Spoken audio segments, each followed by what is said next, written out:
Con Graciela Sarmiento, referente en San Luis del Plan Nacional de COVID-19. Muy buenos días, Graciela, gracias por recibirnos. ¿Cómo estás? Buen día, ¿cómo estás? Aprovecho para saludar a todo tu equipo y a la audiencia. Muchísimas gracias, Graciela. La verdad que es muy interesante arrancar la mañana con información para que nos puedas contar cómo se ha desarrollado la situación epidemiológica este fin de semana puntualmente. Bueno, mira, la realidad epidemiológica de la provincia sigue siendo preocupante.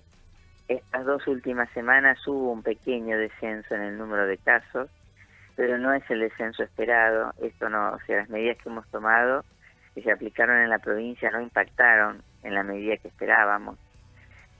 Estamos en una situación seguimos en alerta epidemiológica, porque nuestros casos diarios son muchísimos. Ustedes ven que hemos bajado de 600, 700 casos diarios a 500. O sea, es un descenso, pero es un descenso muy pequeño. Nosotros necesitamos tener menos de 100 casos por día. Así que bueno, habrá que seguir trabajando en esta, responsabilidad social, en esta conciencia social, para que la gente siga cuidándose y evite enfermarse. Fíjate que la cantidad de muertos han sido 64 en una semana, que es muchísimo. Hemos llegado a tener 66 como dato máximo. O sea que seguimos teniendo un alto número de casos, un alto número de fallecidos. Estos fallecidos son de edades cada vez más jóvenes. Hemos tenido fallecidos de menos de 50 años y sin antecedentes patológicos. Así que bueno, toda esta situación nos sigue preocupando enormemente, y creo que tenemos que seguir trabajando entre todos para, por un lado, vacunarnos, pero por otro lado, seguir cuidándonos con todos los protocolos y las medidas de prevención que todos conocemos, porque esta va a ser la única manera que podamos controlar la circulación viral. Graciela, muy buenos días. En cuanto a esto último que nos decía de la cantidad de gente joven que está padeciendo la enfermedad y que ha fallecido en este último tiempo, ¿se tiene registro de si es gente que se había llegado a vacunar, si estaban registrados para vacunarse o la gran mayoría no estaban en lista de vacunación? No, mira, la mayoría, ahí tenés dos realidades. La mayoría en general no estaba vacunada, solo un 12% había recibido una dosis de vacuna. Esta dosis a veces no habían pasado el tiempo suficiente para tener la protección necesaria, y en otros casos han tenido mucha patología asociada. Entonces, bueno, a veces la vacuna, si bien te puede proteger, no puede no ser suficiente cuando la persona ya tiene un estado de salud muy crítico, ¿no? Previo al COVID. Y esto ha sido lo que ha pasado. Han habido algunas personas con 2 dosis, muy pocas, pero son personas, como yo te decía recién, con mucha patología de base. Entonces, bueno, en estos casos se hace muy difícil. Tal vez el COVID ayudó, pero en realidad ya tenía una situación de base muy delicada. Así que no, en general las vacunas, se está demostrado en el mundo que las vacunas sí funcionan. Fíjate que en Gran Bretaña han caído de 65.000 casos diarios a 2.000 y ya casi no tienen muertos. O sea que realmente la vacuna funciona. Pero bueno, hay que vacunar a un alto porcentaje de la población y todavía nos falta un poco, ¿no?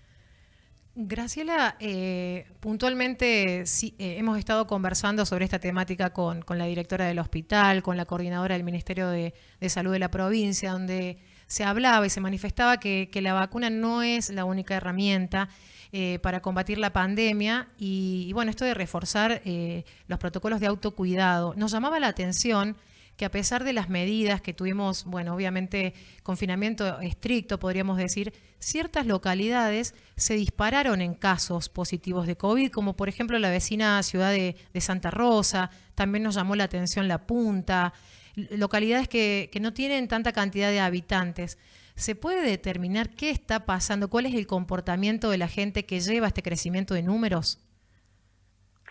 Sí, mira, lamentablemente yo creo que la sociedad se ha cansado y ha dejado de prestar atención a todo lo que es el autocuidado y al cumplimiento de los protocolos. Es la única el único motivo que nos lleva a este crecimiento de casos, junto con una variante que hoy es más transmisible y que requiere de nosotros un mayor esfuerzo en el cumplimiento de todas las medidas de autocuidado y todos los protocolos. Entonces, si yo no lo hago y tengo una variante que se transmite más fácilmente, bueno, el resultado es el que estamos viendo. Lamentablemente tenemos que, más allá de que nos vacunemos, tenemos que seguir conscientes de que el autocuidado es la clave. Hasta que no tengamos inmunidad de rebaño, recién ahí vamos a poder relajarnos un poco. Mientras no tengamos inmunidad de rebaño, es importante que seamos muy conscientes del autocuidado y que cumplamos todos los protocolos en forma permanente. Y más ahora que van a empezar los fríos, con más razón, tenemos que tener presente que es un virus que se puede transmitir a través del aire y que por lo tanto es importante mantener ventilados los ambientes, como para evitar la concentración del virus en el aire ambiental. Así que, bueno, estamos en una lucha importante que tenemos que estar todos muy conscientes y colaborar si queremos terminar con esta tremenda situación que estamos viviendo. Graciela, nos ha marcado por momentos la situación que estamos pasando después del confinamiento nacional, las decisiones provinciales, y en el día de hoy estamos empezando con restricciones distintas, con nuevas medidas. ¿Parece correcto la apertura de los colegios, teniendo en cuenta que no ha disminuido como se esperaba el número de casos positivos? Mira, yo creo que sí, porque en realidad no hemos detectado que los colegios sean por sí mismos grandes, digamos, disparadores de la pandemia. En general uno ve que, bueno, por supuesto, la mayor circulación nos lleva a la posibilidad de un mayor contagio, pero en la escuela, cuando los chicos cumplen el protocolo, no se da la transmisión de la enfermedad. El tema está sobre todo cuando el niño sale de la escuela, y bueno, a ver cómo se traslada, con quién se traslada, con quién se reúne después de la escuela. Tenemos que prestar mucha atención a la vida social de ese niño después de la escuela, porque dentro de la escuela no vemos nosotros que haya una gran transmisión de casos. Así que creo que estamos en una situación donde después de un año y medio, casi un año y medio, de estar luchando con esta pandemia, es muy difícil seguir con medidas tan restrictivas y con los niños fuera de las aulas. El impacto social que vamos a tener, si no, a partir del año que viene, va a ser muy difícil de manejar. Entonces, creo que tenemos que ser todos muy conscientes, por eso es importante que la comunidad lo entienda y colabore y se sume a todas las medidas de prevención, porque es necesario que la gente trabaje, es necesario que los niños vayan a la escuela, pero para eso tenemos todos que estar muy atentos al cumplimiento de los protocolos. Y algo que hablamos poco, porque todavía en realidad lo estamos viendo más cómo controlar esta pandemia, pero que sí lo vamos a tener muy fuerte el año que viene, es todas las secuelas que el COVID está dejando. Entonces, no es solamente que no me enferme, sino enfermo que tenga un cuadro leve, que no sea grave, que no tenga que ir a una terapia, sino también con qué patología yo voy a transitar lo que me queda de vida, ¿no?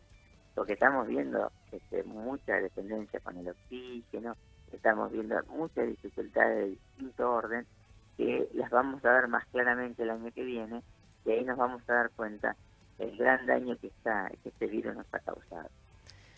Sí, Graciela, realmente eso también es algo en lo que todos debemos poner atención. Podemos decir que este virus, al tener esa circulación comunitaria, estamos todos en el riesgo de contagio, por eso cuidarnos mucho. Y la última pregunta que le quisiera hacer es con respecto, usted hablaba de la vacunación, de poder llegar a la inmunidad de la población. San Luis, ¿qué tan cerca se encuentra de esta posibilidad de que ya exista esa inmunidad de rebaño? Mira, todavía nos falta, porque San Luis tiene inscrito el 63% del padrón, se inscribió para recibir la vacuna. Es un buen número, la verdad que sería bueno llegar al 70%, sería como ideal, al menos al 70%, lo ideal es el 100%, pero ya con el 70% uno ya está más tranquilo. Pero de este 63% que se inscribió, se ha vacunado recién, porque son las vacunas que hemos recibido, al 60%. Entonces, nos faltan alrededor de 100.000 dosis de vacunas para tener al menos con una dosis inmunizada a esta población que se ha inscrito. Así que nos falta todavía un camino a recorrer. La provincia, ni bien le llegan, coloca rápidamente estas vacunas. Ustedes saben que en 2 o 3 días ya se terminan. El despliegue que se hace es muy importante, se reparte en toda la provincia. Ya hay más de 150 localidades y parajes que han recibido, su población ha recibido la vacuna. Pero el tema es que nos ingrese una cantidad de vacunas suficiente, así que no se corte. En este último tiempo hemos estado recibiendo buena cantidad. El tema es que sigamos durante todo el mes de junio recibiendo grandes cantidades de vacunas para que nos permitan a nosotros lograr esta inmunidad por rebaño. Graciela, última pregunta para concluir la nota. El año pasado transcurrimos un año que la verdad dentro de lo que fue la Argentina y el mundo, San Luis estuvo bien controlado en cantidad de casos, pero ya este año y con el comienzo de la aplicación de las vacunas terminó como explotando la cantidad de contagios en la provincia. ¿A qué se debe ese número que se aumentó este año y que el año pasado sin vacunas no se estaba teniendo? Yo creo que hay dos o tres temas importantes. Por un lado, el año pasado la variante era menos transmisible. La gente estaba más consciente y tenía tal vez más temor, se cuidaban mejor los protocolos. Y durante un periodo muy largo de tiempo, nosotros tuvimos una fase 1 que tal vez, cuando uno mira retrospectivamente, porque siempre cuando uno mira hacia atrás, las cosas se ven de manera diferente y se piensa que se pudo actuar de otra manera. Tal vez tuvimos un confinamiento demasiado largo cuando aún no teníamos casos. Pero yo creo que había una conciencia social, un temor en la gente que nos llevaba a todos a cuidarnos mejor. Después de más de un año y pico, la gente ya está cansada, la gente además está viviendo una situación económica muy complicada, muchos sectores. Todo eso hace que la gente decida o haya tomado la decisión más o menos consciente, porque no siempre esto se hace en forma 100% consciente y voluntaria, pero tal vez no se está cuidando en la manera que antes se cuidaba. Y a esto se suma estas variantes nuevas, la variante de Manaus y la variante de Gran Bretaña, que están circulando en nuestro país y en nuestra provincia, son variantes mucho más transmisibles. Entonces esto también impacta en la posibilidad de transmisión del virus. Así que bueno, tiene que ver entonces con el cansancio social, con el no cumplimiento de todos los protocolos como debemos y con variantes que son más transmisibles. Esta ecuación hace que hoy nos esté costando muchísimo el poder controlar el número de casos. Y a esto se suma esta situación de que la gente no está notificando sus contactos estrechos. Nosotros hemos detectado que hay un alto número de contactos estrechos que se infectan, ¿no?, después de ese contacto. Y al no estar notificados, esa gente sigue circulando y si son asintomáticos, no se van a dar cuenta y van a seguir transmitiendo la enfermedad. Y creo que este es otro punto muy importante. Si yo soy positivo y no me aíslo y no cumplo estrictamente el aislamiento, o si yo soy contacto estrecho pero no estoy declarado y por lo tanto hago mi vida normal y soy asintomático y no me doy cuenta y sigo transmitiendo, este es otro de los temas que nos hace muy difícil controlar este virus. Por eso la importancia de la responsabilidad de la conciencia social. Si soy un contacto estrecho, debo aislarme, porque tengo la posibilidad de haberme infectado y de seguir transmitiendo la enfermedad. Y si esto no se logra, es bastante difícil lograr el control de esta pandemia. Sí, realmente se habla hablamos siempre de la conciencia social, de la empatía, de ponerse en el lugar del otro y de no querer pasar la lamentable situación de una pérdida de alguien querido, que uno sin querer o por no cuidarse puede terminar contagiando a la persona que peor la va a pasar. Y bueno, la verdad que, Graciela, hablar con usted es muy importante, llevarle la información que mucha gente a través de los medios la está recibiendo, pero es importante reforzarla constantemente, porque también hay una gran mayoría o una gran cantidad de personas que sí se están cuidando, que sí están preocupadas por cuidar los protocolos. Así que también obviamente un reconocimiento a estas personas y bueno, seguir haciendo quizás el trabajo el par a par de esa conciencia que necesitamos para cuidarnos y seguir adelante con una vida lo más normal que se pueda. Le agradecemos muchísimo, como siempre, es un gusto hablar con usted y es muy clara y será hasta la próxima. Bueno, aprovecho para saludarlos en este día, ¿no? A ustedes como periodistas. Muchísimas gracias. Y agradecerles, por favor, y agradecerles que siempre están transmitiendo esta información y realmente agradecer al grueso de la población de San Luis que realmente nos acompaña. Y bueno, y tratar entre todos que aquel que por ahí no se da cuenta y no está cumpliendo el protocolo, bueno, que entre todos intentemos generar conciencia para que esto cambie. Así es, Graciela, muchísimas gracias. Por lo menos con nosotros cuenta para esa línea de mensaje a la sociedad. Muchas